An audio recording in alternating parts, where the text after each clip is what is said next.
আসরের পরে জানাজা হইছে, কানছে 2 ঘন্টা 4 ঘন্টা, জি পুত নাতি নাতনি স্ত্রী সন্তান। ওই দিনকেই এশার নামাজের পরে দেখা যাবে এরা সবাই পাশের বাড়ির থেকে ভাত তরকারি রাঁধতে আনছে, এরা খানা খাইতেছে। এরা গোশত খায়, মাছ খায়, ডাল খায়, সবই খাইতেছে এরা। এরা না কানছে, অনেক কানছে আর কি। এই জন্য আমি নিজেকে বরবাদ করে, আমার কবর আমার আখিরাতকে নষ্ট করে, আমি আমার স্ত্রী সন্তানকে হারাম খাওয়াইতে হবে, খোদার কসম এটা কোনো মুমিন করতে পারে। এই জন্য স্বার্থপর এই দুনিয়া শেষ পর্যন্ত কাউকে মনে রাখে না, কারো জন্য থামে না। আমার আমি আমি আমি ভালো থাকলে আমি ভালো আছি, আমি মন্দ তো আমি মন্দ, আমি মরে গেলাম তো মরেই গেলাম, এই পৃথিবীর জায়গায় রয়ে গেল। তোমার জন্য কেউ থামবে না, সূর্যও না, চন্দ্রও না, আলো বাতাস রোদ বৃষ্টি কেউ না, একটা মানুষও না, একটা মানুষও না।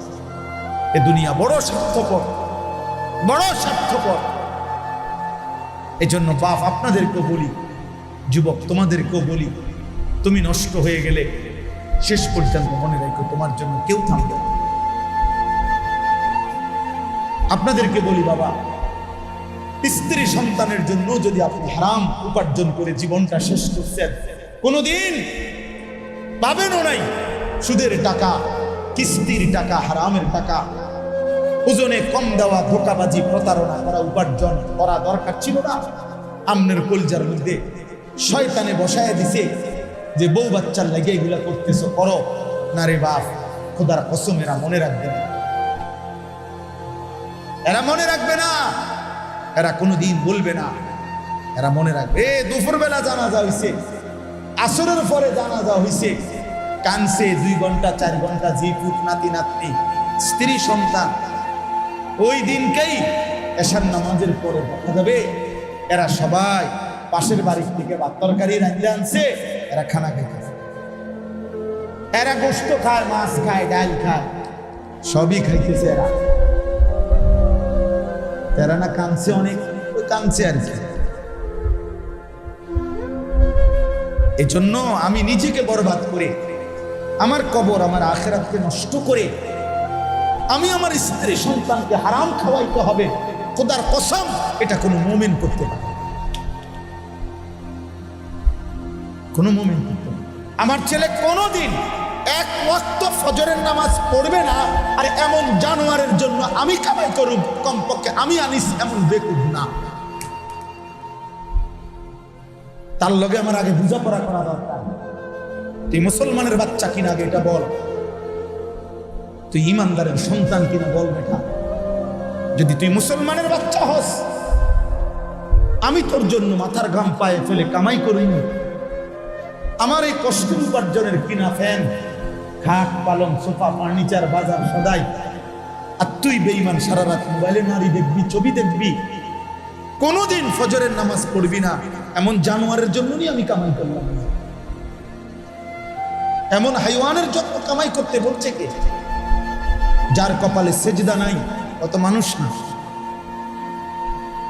এখানে আছে, দেখেন আপনি, আল্লাহ তাআলা বলছে সবচেয়ে নিকৃষ্ট মানুষ সে যে নামাজ নষ্ট করে। ফাখালাফা মিন বাদিহিম খালফুন, প্রত্যেক প্রজন্মের নিকৃষ্ট কারা?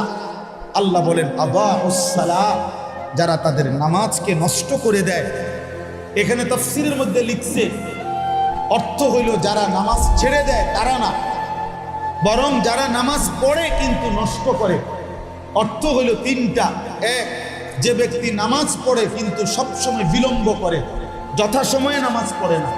2, যে নামাজ পড়ে কিন্তু নামাজের ফরজ, ওয়াজিব, রুকু, সেজদা, তাসবিহ এগুলো ঠিক মতো আদায় করে না। 3, যে নামাজ পড়ে কিন্তু নিয়মিত জামাত ত্যাগ করে, মানে নামাজের জামাতে পড়ে না। এই ব্যক্তিকে বলা হয়েছে সে নামাজ নষ্ট করে, সে নিকৃষ্ট মানুষ।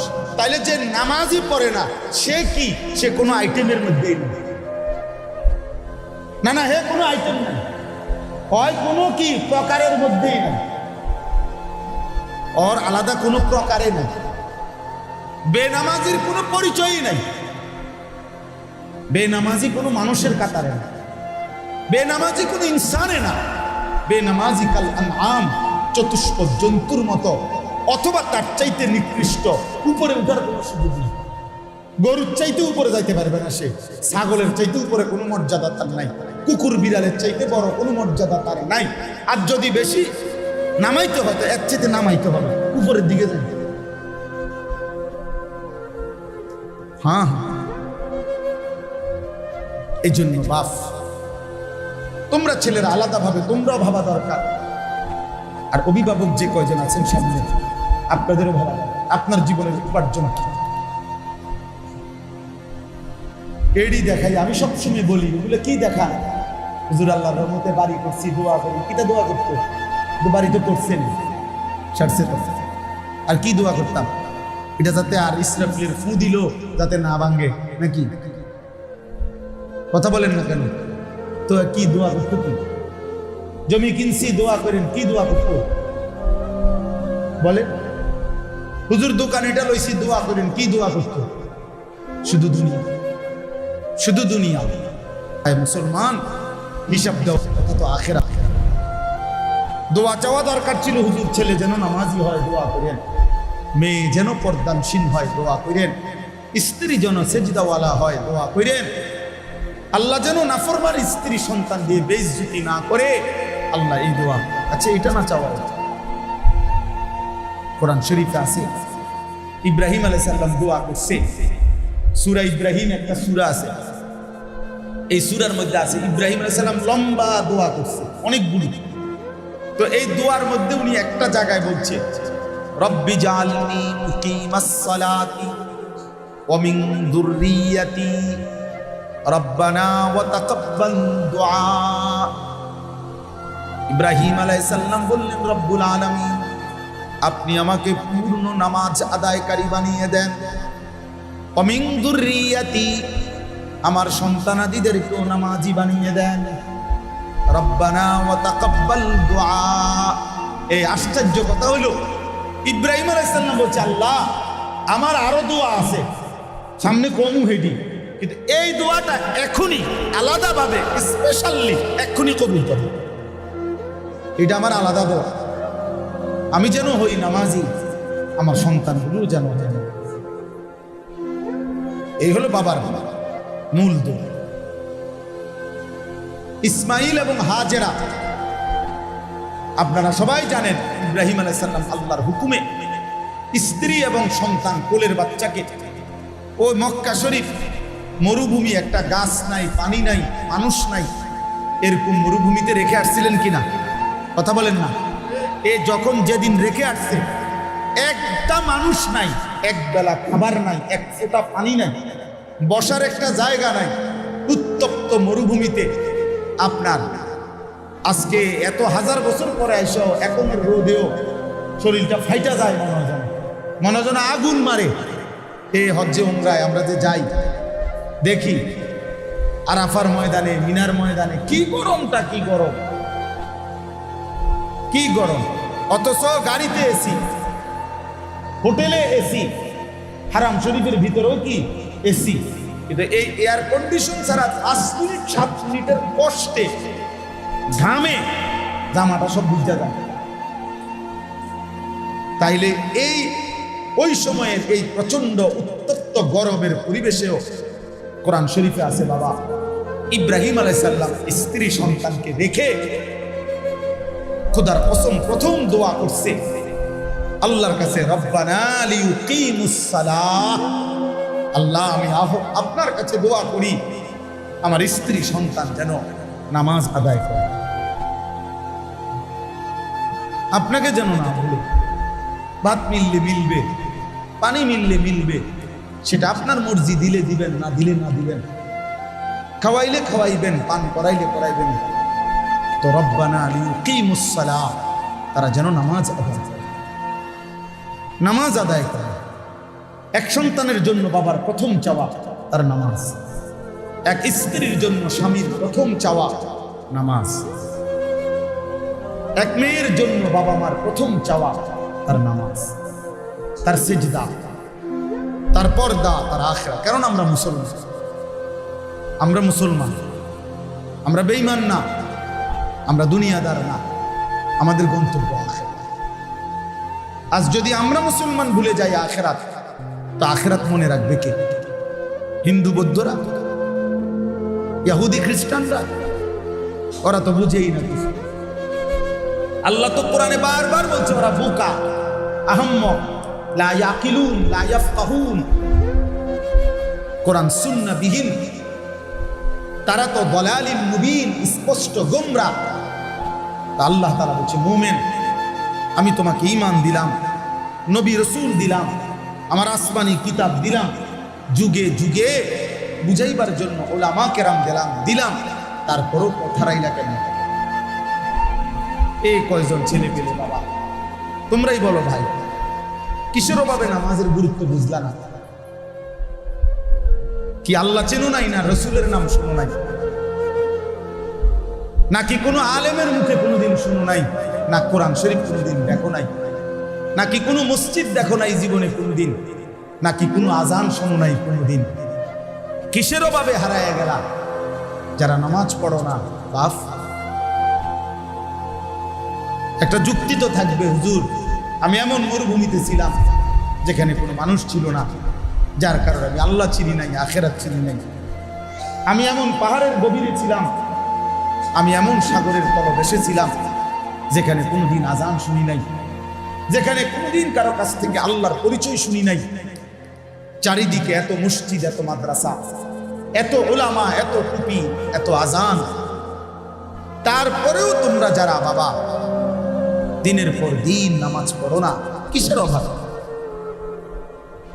কি যুক্তিতে? আল্লাহর সাথে বোঝাপড়াটা কি হবে? রাসূলুল্লাহ সাল্লাল্লাহু আলাইহি ওয়াসাল্লামের সুপারিশ কেমনে হবে?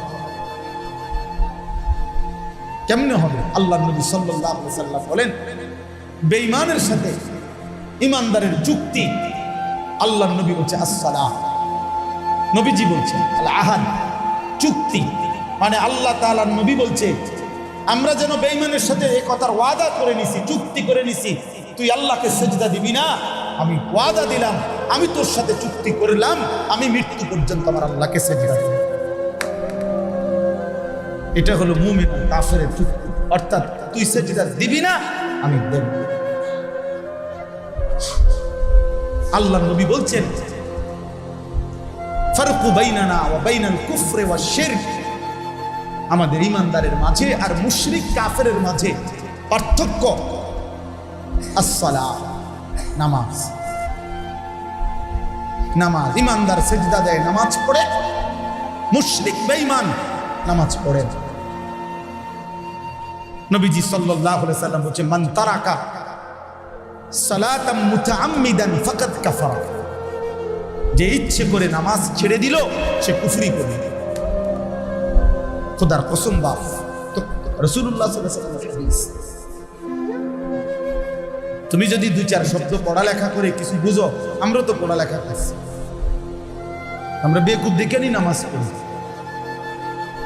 আমরা বোকা দেখে নি হালাল খাইতে চেষ্টা করি, ওকে আহম্মক না, পড়ালেখা নাই আমরা। আমার তো সার্টিফিকেট আছে অনেকটি, কয়টা সার্টিফিকেট লাগবে? হ্যাঁ, এক পলিথিন সার্টিফিকেট হবে।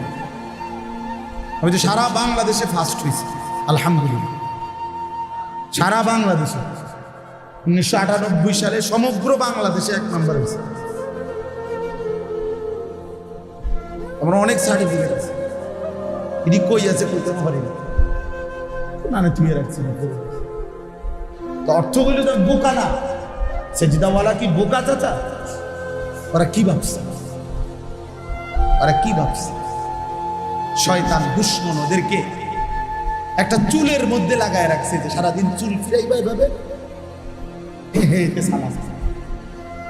এদের একটা কাম দিছে, শুধু চুলেটারে ফিরাইবা, চুলের উপরে 3 মাসে ডিজাইন বদলাইবা, চুলের উপরে কমপক্ষে 500 টাকা চুলের সেলুনে খরচ করবা।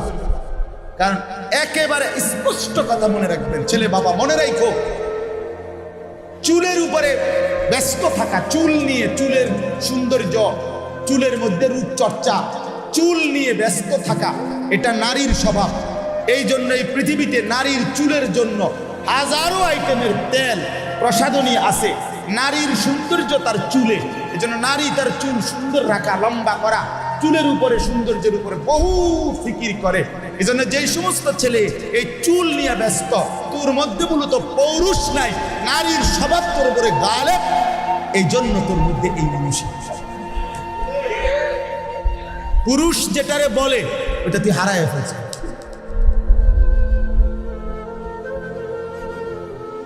ট্রান্সজেন্ডারের কাছাকাছি,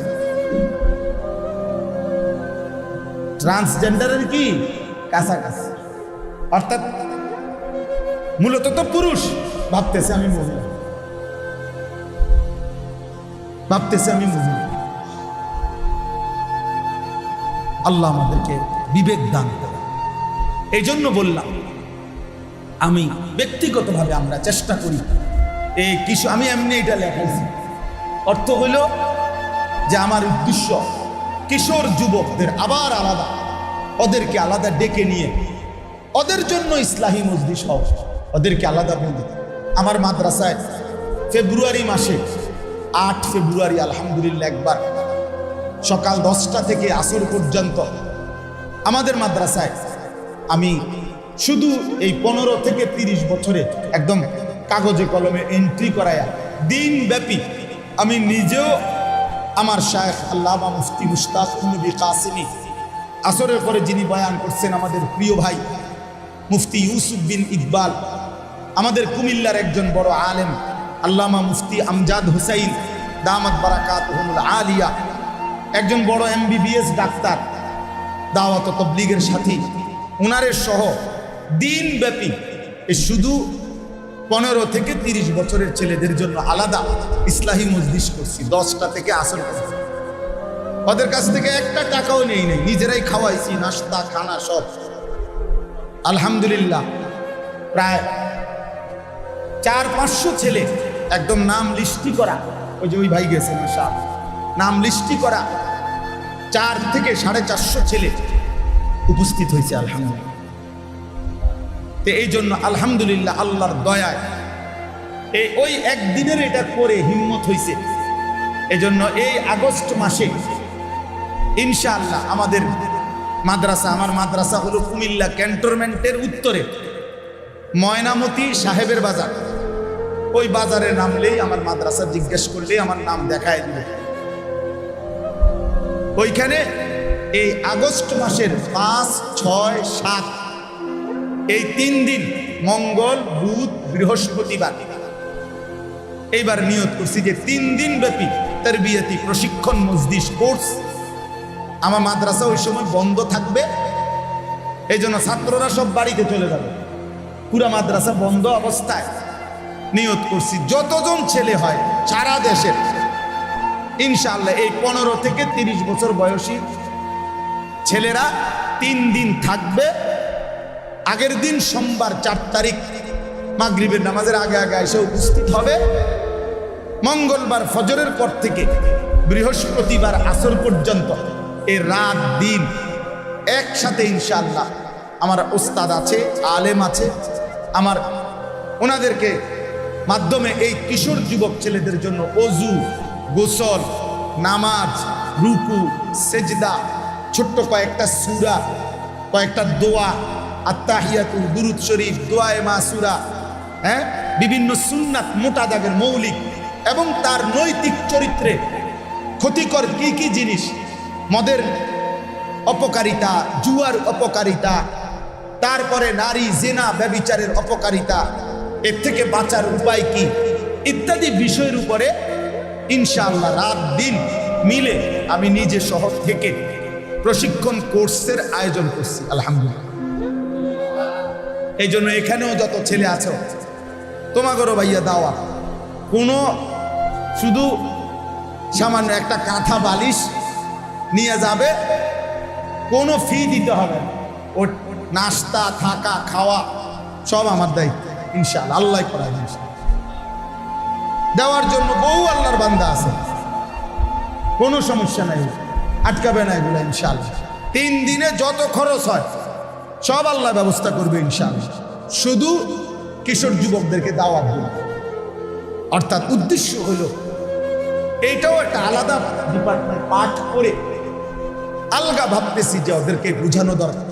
চেষ্টা করে দেখি, 100 জন ছেলেরে বুঝাইলাম, হতে পারে যদি একজন নামাজি হয়ে যায়। কি বলেন, হইতে পারে না? একজনই হয়ে যাক না। নবী সাল্লাল্লাহু আলাইহি সাল্লাম বলছেন, ফাওয়াল্লাহি লা আন ইয়াহদিয়াল্লাহু বিকা রাজুলান ওয়াহিদান খায়রুন লাকা মিন হুমুরিন নাআম।